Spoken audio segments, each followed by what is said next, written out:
রহিম। প্রথমে মহান রব্বুল আলামিনের দরবারে দোয়া করি, আল্লাহ তাআলা যেন হাসানা ঈদের মাধ্যমে যারা কুরবানি করতেছেন, মহান রব্বুল আলামিন যেন তাদের এই কুরবানিকে কবুল আর মঞ্জুর করেন।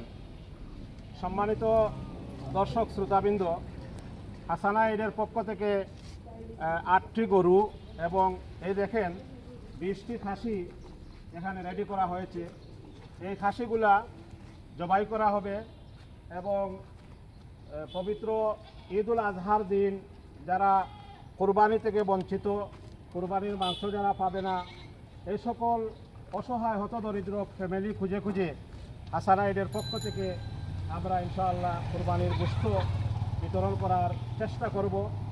আমরা দোয়া করি আল্লাহ পাক রব্বুল আলামিন হাসানা ঈদের মাধ্যমে যারা কুরবানি দিচ্ছেন, আল্লাহ তাআলা যেন তাদের এই কুরবানিকে কবুল আর মঞ্জুর করেন এবং যারা এটার পিছনে মেহনত করতেছেন, আল্লাহ তাআলা যেন সকলের মেহনতকে কবুল করেন এবং পবিত্র ঈদুল আজহার দিন আমরা ইনশাআল্লাহ যথাযথভাবে আপনাদের এই আমানতকে আমরা বিতরণের ইনশাআল্লাহ আপ্রাণ চেষ্টা করব।